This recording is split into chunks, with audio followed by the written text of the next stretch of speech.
2019లో ఎన్నికల తర్వాత తెలుగుదేశం పార్టీ కేవలం 23 స్థానాలకు మాత్రమే పరిమితమై చాలా గడ్డు కాలంలో ఉన్న పరిస్థితుల్లో చాలామంది నాయకులు పార్టీని వదిలి వెళ్ళిపోయారు.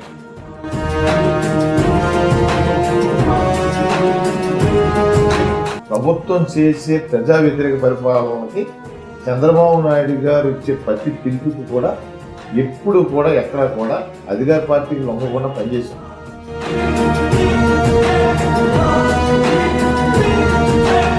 అయితే కోల నాగేశ్వరరావు గారు సుదీర్ఘ కాలంగా భీమవరం పట్టణ ప్రైవేట్ బస్సులు అలాగే మ్యాక్సీ క్యాబ్లు ఓనర్ల సంఘానికి అసోసియేషన్ అధ్యక్షులుగా ఉన్నారు. ఇంత బిజీగా ఉంటూ కూడా అటు రాజకీయాల్ని ఇటు వ్యాపారాలని ఎలా బ్యాలెన్స్ చేస్తున్నారు? నేను బస్సు ట్రావెల్స్ యజమానిగా ఉన్నప్పుడు చాలా మంది భీమవరం మండలంలో 80-90 బస్సులు ఉండి దానికి అసోసియేషన్ అధ్యక్షుడిగా ఉన్నప్పుడు ఎవరైనా పేదవారు వస్తే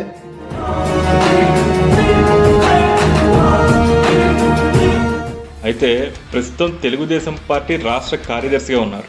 మీరు అలాగే చింతలపూడి పోలవరం నియోజకవర్గానికి ఇన్ఛార్జిగా కూడా పనిచేయడం జరిగింది. అప్పుడు పార్టీ అభివృద్ధి కోసం ఏ విధంగా కృషి చేశారు? తెలుగుదేశం పార్టీని కాపాడడం కోసం మా నాయకులందరితో కలిపి ఏ రోజు కూడా ఎన్ని దుర్మార్గాలు చేసినా వైఎస్ఆర్సీపీ పార్టీ దాన్ని ఎదుర్కొంటూనే ఉన్నాను తప్ప ఏనాడు కూడా వెనకడుగు వేయలేదు.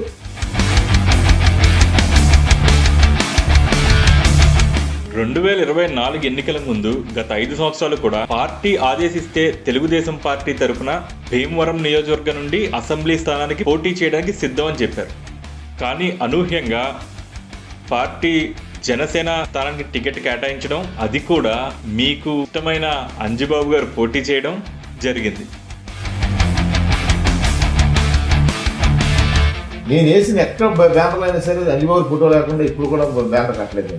చంద్రబాబు నాయుడు గారు, లోకేష్ బాబు గారు, పార్టీ అధ్యక్షుడు అచ్చెన్నాయుడు గారు, అలాగే మా అంజిబాబు గారు, అలాగే సీతారామకృష్ణ గారు కూడా ఇప్పుడు గౌరవిస్తూనే మేము ఎదురుకెళ్ళాం తప్ప. సార్ నేను తెలుగుదేశం పార్టీకి మీ కుటుంబంలో కానీ పోటీ చేయకపోతే నేను రెడీ.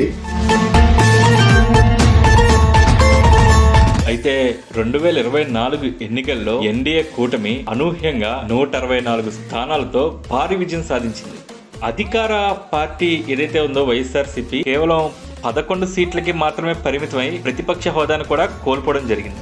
ఇంతటి భారీ విజయానికి కారణం ఏంటంటారు? ప్రపంచవ్యాప్తంగా చెప్తున్న నాయకులు అటువంటి నీ లోపల వేయడం, నీకు దుందుడికి చర్య, నీ ఆహాభావం, యుగయిస్టు, నీ పరిపాలన చేతిలో లేదు.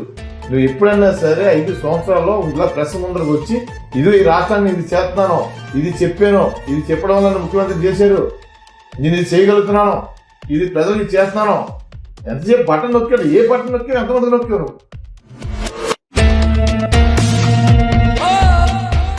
జగన్మోహన్ రెడ్డి భీమవరం వస్తే 12 ప్రశ్నలు సంధించాను. నేను నాకు దీనికి సమాధానం చెప్పి కలెక్టర్ పెట్టాను. నేను వస్తాను, అతను డైరెక్ట్గా అడుగుతాను, నాకు సమాధానం చెప్పండి. ఒక డిఎస్పీని సిఐలో పెట్టిన నువ్వు అవసరస్ట్ 50 సార్లు అవసరం చేశాను. నన్ను 6-7 కేసులు నన్ను కేసు పెట్టారు.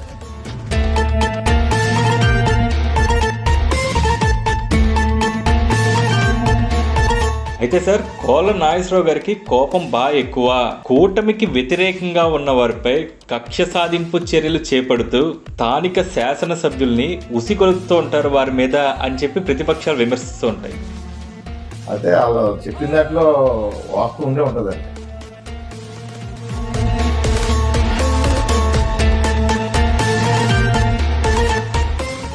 పార్ట్ టైం పొలిటీషియన్లా కాకుండా పూర్తి స్థాయి సమయాన్ని రాజకీయాలకు కేటాయించి పూర్తి స్థాయి రాజకీయ నాయకుడిగా క్రియాశీలకంగా వ్యవహరిస్తున్న కోల నాగేశ్వరరావు గారితో ఈ వారం బీసీఎన్ లీడర్ సీజన్ 2 కార్యక్రమం. ఈ కార్యక్రమం శుక్రవారం సాయంత్రం 7:30 తిరిగి ఆదివారం ఉదయం 10:30 మన బీసీఎన్ న్యూస్ ఛానల్లో.